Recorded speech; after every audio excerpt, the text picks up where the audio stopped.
warahmatullahi wabarakatuh. Perkenalkan, nama saya Yogi Irlanda, CPNS Kabupaten Kuantan Singingi yang juga merupakan peserta Latsar CPNS Angkatan 32 PPSDM Regional Bandung. Saya adalah guru seni budaya di SMP 6 Singingi Hilir. Pada video kali ini, saya akan menunjukkan kegiatan aktualisasi saya pada masa habituasi. Selamat menyaksikan. Judul aktualisasi saya adalah pembuatan media pembelajaran variatif dan menarik guna meningkatkan optimalitas pembelajaran jarak jauh pada mata pelajaran seni budaya kelas 8 di SMP 6 Singingi Hilir. Kegiatan aktualisasi ini dilaksanakan dengan menerapkan nilai-nilai ASN. Kegiatan pertama yaitu melaksanakan konsultasi dan koordinasi mengenai kegiatan aktualisasi dengan kepala sekolah selaku mentor. Adapun tahapan-tahapan kegiatannya yaitu menyusun dan merancang bahan yang akan dikonsultasikan dengan mentor, melakukan penjadwalan pertemuan dengan mentor, dan yang terakhir konsultasi dan meminta arahan dari kepala sekolah selaku mentor mengenai rancangan kegiatan yang akan dilaksanakan selama aktualisasi. Dan berikut adalah nilai aneka yang terdapat pada kegiatan pertama, yaitu akuntabilitas, nasionalisme, etika publik, komitmen mutu, pelayanan publik, dan whole of government. Lalu kita masuk kepada kegiatan kedua, yaitu mengadakan nilai praktek dengan membuat pertunjukan seni melalui media Zoom. Pada pertunjukan seni melalui media Zoom, peserta didik diminta menampilkan pertunjukan pantomim secara bergiliran. Kemudian, peserta didik lain diminta untuk menebak gerakan peserta didik yang melakukan pertunjukan. Metode ini dilakukan agar terjadi interaksi antara peserta didik yang selama ini hanya belajar di rumah masing-masing. Dengan adanya interaksi tersebut, maka diharapkan pembelajaran ini dapat lebih menyenangkan. Dan berikut adalah nilai aneka yang terdapat di kegiatan kedua, yaitu akuntabilitas, nasionalisme, etika publik, komitmen mutu, dan anti korupsi. Selanjutnya kita masuk ke dalam kegiatan ketiga, yaitu membuat video pembelajaran dalam bentuk animasi menarik.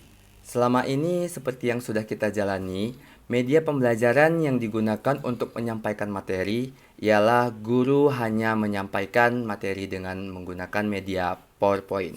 Maka, agar penyampaian materi lebih menarik, penulis berinovasi membuat video pembelajaran dalam bentuk animasi. Dengan adanya bentuk video ini, diharapkan peserta didik dapat lebih tertarik dalam menyimak materi pembelajaran, sehingga dapat lebih mudah memahami materi yang disampaikan. Setelah video selesai dibuat, maka penulis mengirim link YouTube video tersebut kepada peserta didik melalui Classroom. Berikut adalah cuplikan dari video pembelajaran dalam bentuk animasi.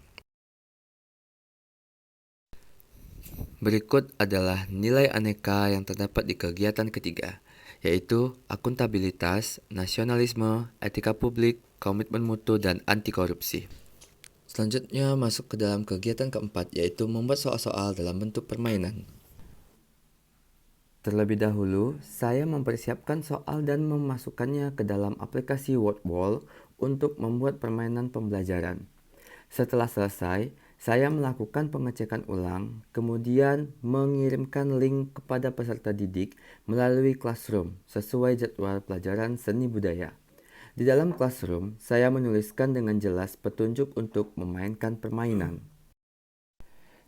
Setelah membuka link, siswa diminta untuk memasukkan nama, kemudian klik Start.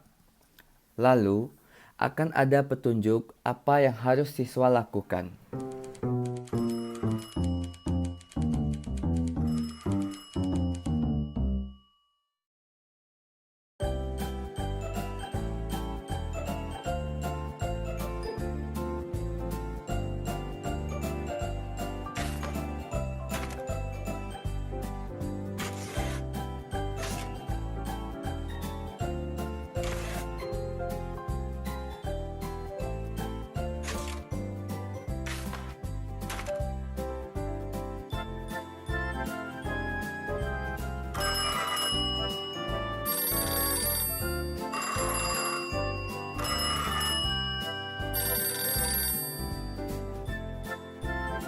Setelahnya, saya akan merekap nilai peserta didik.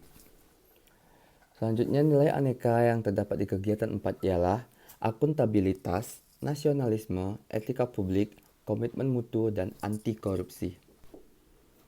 Selanjutnya, kita masuk ke dalam kegiatan kelima, yaitu membuat laporan evaluasi.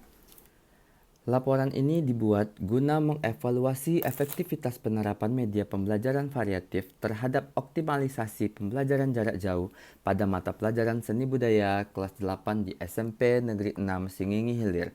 Laporan berisikan tahapan pembuatan dan penerapan media pembelajaran inovatif, hasil, kesimpulan, dan rencana tindak lanjut. Selanjutnya, nilai aneka yang terdapat di kegiatan 5 yaitu akuntabilitas, nasionalisme, etika publik, komitmen mutu, dan anti korupsi. Berikut merupakan hasil evaluasi proses pembelajaran selama penerapan media pembelajaran variatif berlangsung. Evaluasi kedisiplinan peserta didik. Guna mengevaluasi kedisiplinan peserta didik sebelum dan sesudah pengaplikasian media pembelajaran variatif, maka saya membandingkan daftar hadir peserta didik di mana satu pertemuan sebelum pengaplikasian media pembelajaran variatif dan satu pertemuan setelah dilakukannya pengaplikasian media pembelajaran variatif. Berikut perbandingannya. Berdasarkan tabel tersebut, dapat disimpulkan meskipun di beberapa kelas jumlah peserta didik yang mengisi daftar hadir belum mencapai 100%, namun di semua kelas terdapat peningkatan jumlah kehadiran peserta didik sesudah diaplikasikannya media pembelajaran variatif. Evaluasi perkembangan belajar. Guna mengevaluasi efektivitas media pembelajaran variatif terhadap perkembangan peserta didik, maka saya membandingkan nilai pretest dan posttest dalam tabel berikut. Dari tabel berikut dapat disimpulkan meskipun jumlah peserta didik dengan nilai tuntas belum mencapai 100%, namun di semua kelas terdapat peningkatan peserta didik dengan nilai tuntas sesudah diaplikasikannya media pembelajaran variatif. Selanjutnya, evaluasi minat peserta didik terhadap media pembelajaran. Proses evaluasi terakhir guna mengetahui minat peserta didik terhadap media pembelajaran variatif dibandingkan dengan pembelajaran sebelumnya, maka saya membuat kuesioner yang telah diisi oleh peserta didik. Kuesioner berisikan 3 pertanyaan dengan penerapan media pembelajaran variatif. Pertanyaan pertama, meminta siswa memilih penyampaian materi melalui media pembelajaran yang lebih disukai. Berikut hasil kuesioner pertama.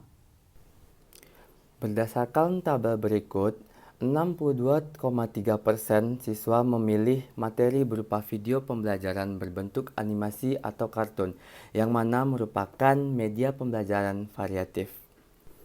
Pertanyaan kedua, meminta peserta didik memilih soal evaluasi yang lebih disukai.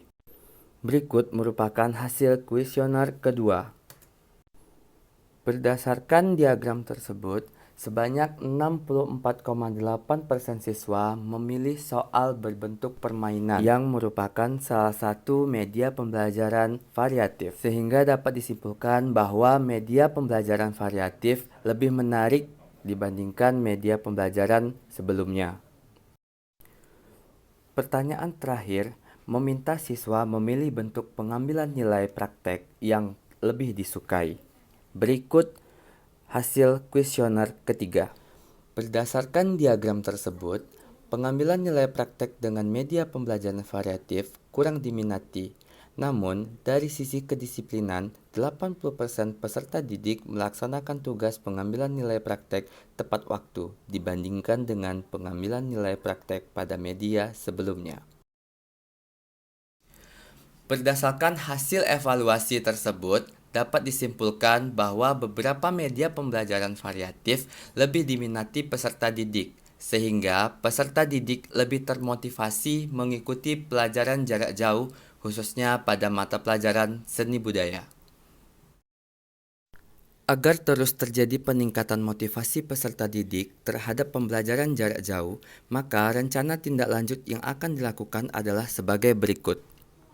Yang pertama, Media pembelajaran inovatif perlu dilakukan secara berkelanjutan agar terus beradaptasi dengan dinamika pembelajaran dan situasi di Indonesia. Yang kedua, adanya monitoring dan evaluasi berkala dalam setiap aspek penyelenggaraan pembelajaran untuk meningkatkan kualitas pelayanan. Yang ketiga, adanya pembuatan media-media inovatif lainnya. Sekian video habituasi yang saya lakukan. Lebih dan kurang saya mohon maaf. Wassalamualaikum warahmatullahi wabarakatuh.